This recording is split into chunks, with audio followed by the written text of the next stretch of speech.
തീയിൽ കുരുത്തത് വെയിലത്ത് വാടില്ലല്ലോ. എതിരാളികൾ എന്തു പറഞ്ഞാലും കേരളത്തിലെ BJPയിൽ എതിരാളികളെ വിറപ്പിക്കുന്ന വനിതകളിൽ മുൻപിൽ ശോഭാ സുരേന്ദ്രനാണ്. പോലീസിന്റെ അടി കൊണ്ടതിനാൽ ഓർമ്മയ്ക്ക് ശകലം കുഴപ്പമുണ്ടെങ്കിലും സർക്കാരിന്റെ കള്ളക്കളികൾ തുറന്നു കാട്ടാൻ ശോഭ തന്നെ വേണം. അയ്യോ തമ്പുരാനെ, എന്നെ കാണാൻ ഇത്രയും പത്രക്കാരോടാ. പോലീസ് അടിച്ചിട്ട് 2 ഞരമ്പ് കളഞ്ഞിരിക്കുന്നു.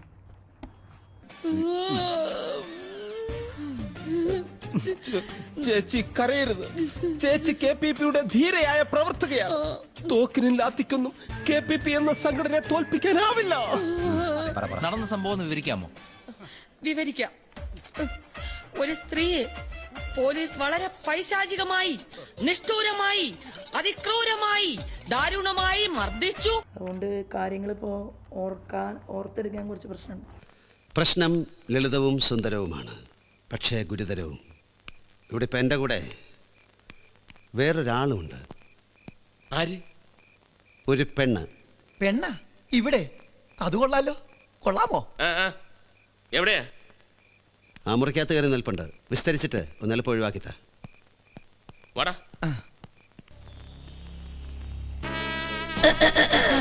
ഈ കേരളപ്പിറവി ദിനം ലോക ശ്രദ്ധയിലേക്ക് എത്തിക്കാൻ വേണ്ടി കേരളത്തിൻ്റെ ബഹുമാനായിട്ടുള്ള മുഖ്യമന്ത്രി ഒരു തീരുമാനമെടുത്തു.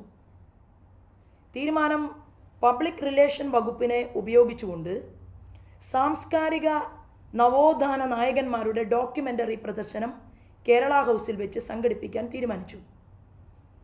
ഈ ഡോക്യുമെൻ്ററി പ്രദർശനത്തിനകത്ത് സെലക്ട് ചെയ്തു സാംസ്കാരിക വകുപ്പ് മന്ത്രി കുറച്ച് പേരുടെ പേര്. കേരളത്തിൻ്റെ സാംസ്കാരിക വകുപ്പ് മന്ത്രി കേരളത്തിലെ നവോത്ഥാന നായകന്മാരെ കുറിച്ച് ഒരു ഡോക്യുമെൻ്ററി കേരള ഹൗസിൽ പ്രദർശിപ്പിച്ചുകൊണ്ട് ലോകശ്രദ്ധയിലേക്ക് കേരളത്തിൻ്റെ സംസ്കാരത്തെയും നവോത്ഥാനത്തെയും എത്തിക്കാൻ പരിശ്രമിച്ചപ്പോൾ ശ്രീനാരായണ ഗുരുദേവനെ ആ ഡോക്യുമെൻ്ററിയിൽ നിന്ന് ഒഴിവാക്കി. ശ്രീനാരായണ ഗുരുദേവനില്ലാത്ത ഏത് നവോത്ഥാനമാണ് കേരളത്തിൻ്റെ മണ്ണിൽ ഉണ്ടായിട്ടുള്ളത്? ഇത് കൃത്യമായിട്ടുള്ള ഒരു അജണ്ടയുടെ പുറത്തായിരുന്നു. CPIM നേതൃത്വം ശ്രീനാരായണ ഗുരുവിനെ കഴുത്തിൽ കയറിട്ട് കുരുക്കിയതുപോലെ തന്നെയാണ് കേരളത്തിൻ്റെ സാംസ്കാരിക വകുപ്പ് മന്ത്രി ലക്ഷക്കണക്കിന് രൂപ ചെലവഴിച്ചുകൊണ്ട് നമ്മുടെ പബ്ലിക് റിലേഷൻ വകുപ്പ് തയ്യാറാക്കിയിട്ടുള്ള ഡോക്യുമെൻ്ററിയിൽ നിന്ന് ശ്രീനാരായണ ഗുരുദേവനെ മാറ്റിയത്. ശ്രീമാൻ വയലാർ രാമവർമ്മ, ശ്രീമാൻ കുമാരനാശാനെ ഒഴിവാക്കിയിട്ട് ദുരവസ്ഥ എഴുതിക്കൊണ്ട് ഒരു കാലഘട്ടത്തിലെ കേരളത്തിലെ നവോത്ഥാനത്തിന് വേണ്ടി തൻ്റെ എഴുത്തിലൂടെ ഇങ്ങനെയും മനുഷ്യരുണ്ടോ എന്ന് ചോദിച്ചുകൊണ്ട് കേരളത്തിലെ സ്ത്രീത്വത്തെ കവർന്നെടുത്ത ആളുകളെക്കുറിച്ച് ദുരവസ്ഥയിലൂടെ വിവരിച്ച പ്രഗത്ഭനായിട്ടുള്ള കവി കുമാരനാശാൻ ഇല്ലാതെ എങ്ങനെയാണ് ഈ ഡോക്യുമെൻ്ററിയിൽ നിന്ന് കുമാരനാശാനെയും ശ്രീനാരായണ ഗുരുദേവനെയും മാറ്റി നിർത്തിയത്? ഇത് ശരിയാവില്ല. ഈ വിഷയത്തിൽ കേരളത്തിൻ്റെ മുഖ്യമന്ത്രി സാംസ്കാരിക വകുപ്പ് മന്ത്രിയെ മാറ്റി നിർത്തിക്കൊണ്ട് കൃത്യമായിട്ടുള്ള ഒരു അന്വേഷണം നടത്തണം. ഇത് അറിഞ്ഞുകൊണ്ടുള്ള കേരളത്തിൻ്റെ സാംസ്കാരിക ചേതനയോടുള്ള ഒരു വെല്ലുവിളിയാണ് എന്നും ഭാരതീയ ജനതാ പാർട്ടി ആവശ്യപ്പെടുകയാണ്. ഏതൊക്കെ ആളുകളുടെ ഡോക്യുമെൻ്ററി പ്രദർശനമാണ് നടത്തേണ്ടത് എന്നതിനെക്കുറിച്ചും CPIM-ഉം അതുപോലെ തന്നെ കോൺഗ്രസും തമ്മിൽ കൃത്യമായ ഒരു ഗൂഢാലോചന നടത്തിയിട്ടുണ്ട്. അതുകൊണ്ടാണ് ഗുരുദേവനെ ഒഴിവാക്കിയിട്ടുള്ളത്, അതുകൊണ്ടാണ് കുമാരനാശാനെ ഒഴിവാക്കിയിട്ടുള്ളത്. അപ്പോൾ തീർച്ചയായിട്ടും അവരെ മാത്രം ഒഴിവാക്കി എന്നുള്ളതല്ല എൻ്റെ പോയിൻ്റ്. എൻ്റെ പോയിൻ്റ് ഇങ്ങനെയൊരു ഡോക്യുമെൻ്ററി പ്രദർശനത്തിൽ നിന്ന് കേരളത്തിലെ നവോത്ഥാന നായകന്മാരെ ഒഴിവാക്കി എന്ന് നമ്മൾ ആക്ഷേപം ഉന്നയിച്ചപ്പോൾ കേരള ഗവൺമെൻറ് നടപടി സ്വീകരിച്ചത് അത് റദ്ദു ചെയ്യുകയാണ് ഉണ്ടായത്.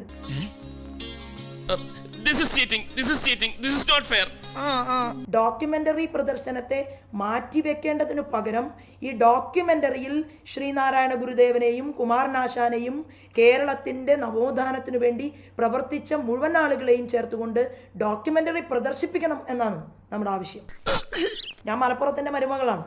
മലപ്പുറം ജില്ലയിൽ വളരെ രസകരമായിട്ടുള്ള തെരഞ്ഞെടുപ്പ് പ്രവർത്തനമാണ് കാണുന്നത്. കണ്ടിട്ട് എങ്ങനെയുണ്ട് പാർട്ടി? കുഴപ്പമില്ല.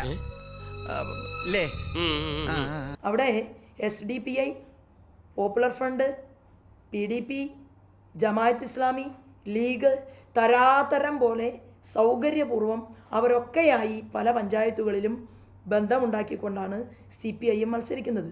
ഭീകരവാദ സംഘടനകളുമായി കൂട്ടുകൂടിക്കൊണ്ട് ഒരു ഭീകരവാദ കോൺഫെഡറേഷന് രൂപം നൽകിക്കൊണ്ട് CPIM കേരളത്തിൻ്റെ മുന്നിൽ തെരഞ്ഞെടുപ്പ് പ്രവർത്തനത്തിന് നേതൃത്വം കൊടുക്കുന്നുണ്ട്. പ്രതിപക്ഷ നേതാവ് പ്രതികരിക്കുന്നില്ലല്ലോ. അദ്ദേഹത്തിന് ആകെ ഇന്ന് ഇപ്പോൾ പറഞ്ഞു കേൾക്കുന്നത് അദ്ദേഹം രാത്രിയിൽ ഉറക്കത്തിൽ ഞെട്ടിയെനിക്കുക.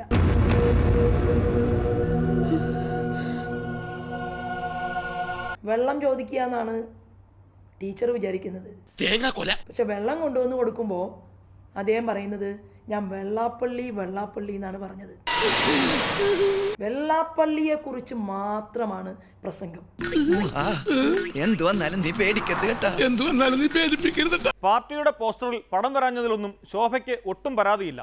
പോരാട്ടം മഹത്തായ ഒരു ലക്ഷ്യത്തിന് വേണ്ടിയാണത്രേ. പോസ്റ്ററിൽ ഞാൻ പറയുന്നത് അതൊന്നും വേണ്ടെന്നേ.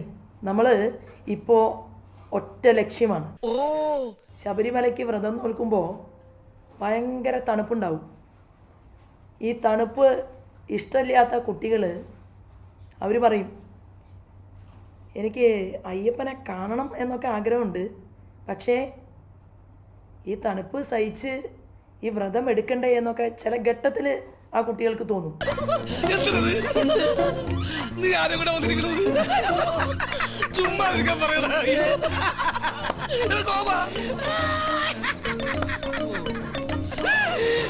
ആ ലക്ഷ്യം ഇതാണ്, ശബരിമലയിലെത്തുക, അയ്യപ്പനെ കാണുക. അപ്പോൾ അവിടെ മറ്റൊന്നും അതിൻ്റെ മുന്നിൽ പ്രതിബന്ധങ്ങളല്ല. ഞങ്ങളെ സംബന്ധിച്ച് സ്റ്റേറ്റ് പ്രസിഡൻ്റ് ആണെങ്കിലും അല്ലെങ്കിൽ അഖിലേന്ത്യാ നേതാക്കന്മാരാണെങ്കിലും ഒറ്റ ലക്ഷ്യമേ കേരളത്തിൻ്റെ മുന്നിലുള്ളൂ. ഒരു നല്ല വികസന അജണ്ടയും പദ്ധതിയുമുള്ള മോഡി, ഇന്ത്യൻ പ്രധാനമന്ത്രി, അദ്ദേഹത്തിൻ്റെ കേന്ദ്രത്തിൻ്റെ കയ്യിൽ നിന്ന് കിട്ടുന്ന മുഴുവൻ ഫണ്ടും മുഴുവൻ വികസന പദ്ധതികളും അടിത്തട്ടിലേക്ക് എത്തിച്ചു കൊടുത്തുകൊണ്ട് ഈ കേരളത്തിലെ അഴിമതിക്കാരെ മാറ്റി നിർത്തിക്കൊണ്ട് കേരള ഭരണം പിടിക്കുക. ഇതാണ് ഞങ്ങളുടെ ലക്ഷ്യം. മൈക്രോ ഫിനാൻസ് പദ്ധതിയിലെ അഴിമതിയൊന്നും അഴിമതിയേ അല്ലല്ലോ. എന്തായാലും BJP കേരളത്തിൽ അധികാരത്തിൽ വരുന്ന കാലത്ത് ഇപ്പോഴുള്ള നേതാക്കളിൽ ആരൊക്കെ ഉണ്ടാകുമെന്ന് കാത്തിരുന്ന് കാണണം. തൽക്കാലം ഇടവേള.